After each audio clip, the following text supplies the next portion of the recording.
Alright, second video. Let's go. Where were we? Perception and stuff.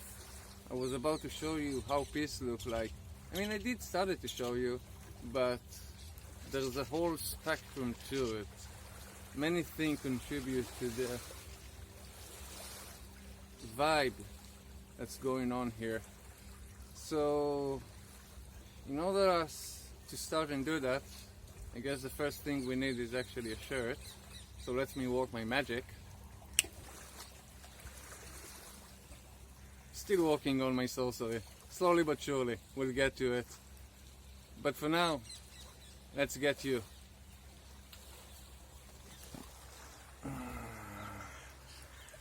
Hello there.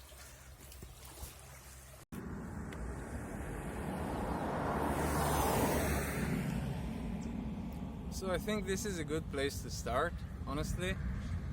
We'll start from the beginning, whatever the beginning is. Okay, so let's take a walk.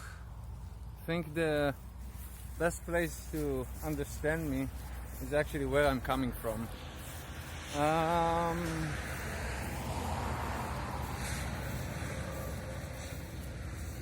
Yeah, a lot of traffic.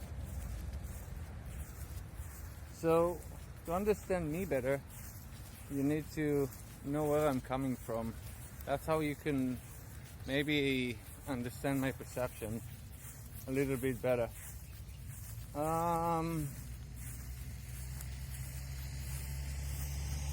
So yeah, I guess we'll just start by me showing you the place where I was born and raised and all the different kind of perceptions that exist over here, and what actually make this place what it is.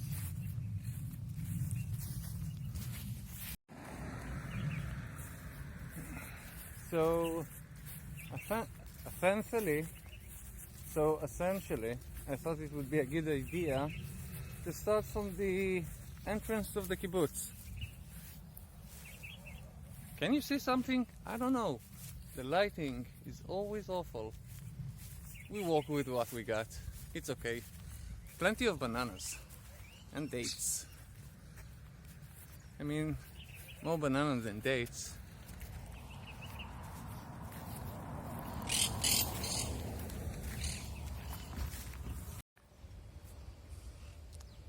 So,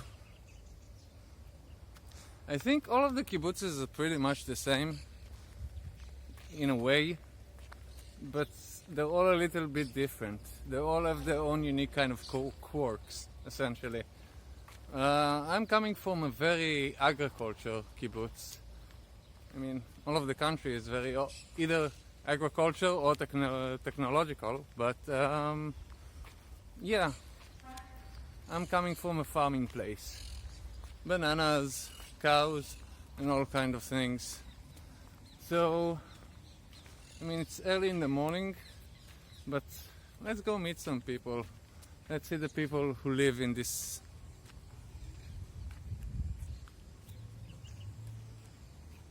I mean, look at this place. So fucking peaceful. Okay, so this is a side note, something that I just thought about. Before we get into all of that, I want you to take note to something very unique. A unique sort of perception, of caption of perception, if you will. Everybody, or most people that we will encounter, would still call this place kibbutz. Ironically, it's not. However, people still see it as a kibbutz and still call it a kibbutz, even though by all means it's social community more than anything. Settlement, if you will. Alright, let's go meet a few of the people. Alright, this is the bananas office. Let's go see if anybody's inside. Maybe talk to somebody.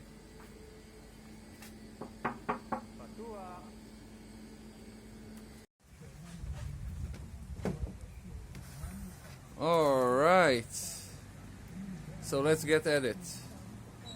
Name, age, occupation, and heritage.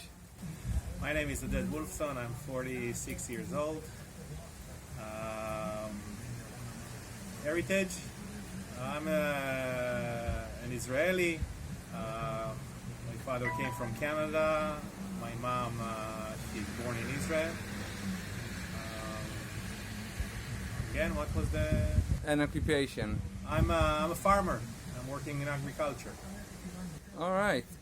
So your mother was born to what generation in Israel? She's the age of this country. She's born in 48.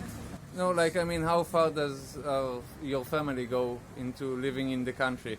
Before the creation of Israel, or as? Yes, her parents, her dad was escaping from the Nazis and joined one of these movements that came to Israel prior to the establishment of Israel. So as this establishment of Israel was about to become. Exactly. Great. Second question, do you have a daily routine? Of course. All right. If it's that simple, then of course. Yeah. Do you feel connected to the Jewish tradition, and do you feel that your grandfathers have kept the traditions? I'm born to a family that respects religion, though we're not Orthodox Jews. We celebrate the holidays, but I can't testify that I'm a religious person. No, I'm not. Do you feel connected to Judaism or not, in general? Yes, in a very basic way. In a very circular way. I feel more Israeli than Jewish.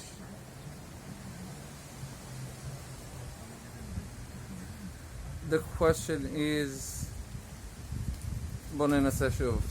The question is, do you feel connected to the Jewish heritage? I do. In what manner, in what way? That I celebrate the holidays of the Jewish faith. I live in Israel, that it's part of this respect to this heritage. Though I have a dual citizenship, I could live in another country as well. I chose to live here. I think in my back of my mind, it's because I'm Jewish and my Jewish heritage has something to,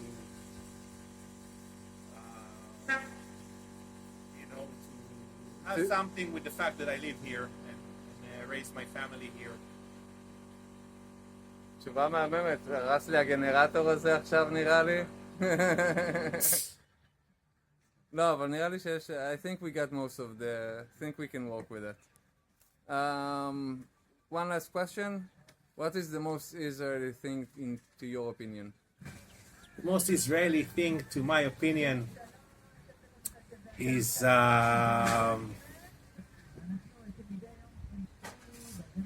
service in the army and friends you make out of this service that continue with me even though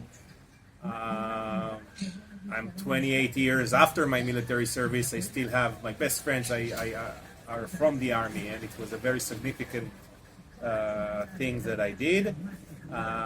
And this, I think, the most. Your question is the most. How you describe it? The most Israeli thing. I think this is the service in the army. The Israeli IDF. Yeah. All right. Thank you very much. My pleasure.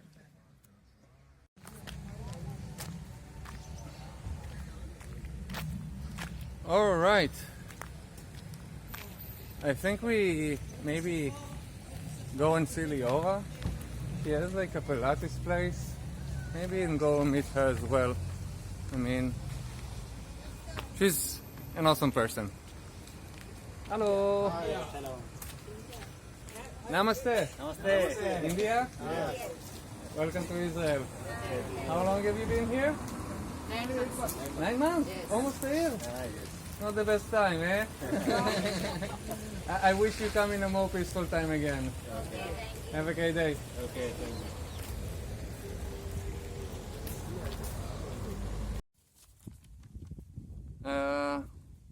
All right, let's get at it. First, for easy question: name, age, occupation, and ethnicity. And what? And Ethnicity. Okay, so my name's Leora Steiner. I'm 55. I'm South African originally. Been living in Israel for 30 years. And I run a Pilates studio. Amazing. So, if and why do you prefer to live in the kibbutz? Well, I like the quiet of the north, and I think it's an amazing place to bring up children. And I just got very used to the lifestyle. It wasn't really a choice; it was just something that happened, and I've gotten used to the lifestyle here, the quiet lifestyle, and the open spaces. Amazing. Yeah, I know. Do you have a day-to-day routine right now? Not specifically a routine. My studio's open from 7:30 in the morning till 11:30 in the morning, and then again every evening. But I don't teach every day. I run the studio, so I'm around and about and up and down. So I'm not really much in a routine. You're not a person of a routine, but you do have a day-to-day routine, essentially. Yeah, the studio runs every day. Nice, good to hear that. Do you feel like your grandparents have kept the Jewish tradition? And if not, do you feel connected to the Jewish tradition? Well, my grandparents are no longer alive, but I grew up in a very Jewish environment. When I first got to the kibbutz, I lost that a bit. But ever since my daughter got married and her husband is quite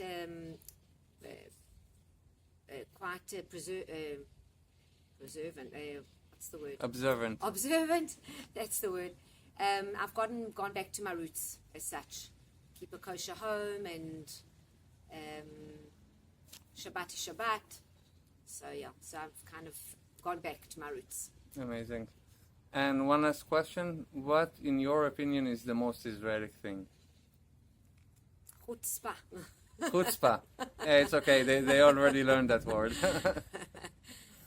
Yeah, Israelis have no borders, which is a good thing and a bad thing. It's a good thing because I think it makes Israelis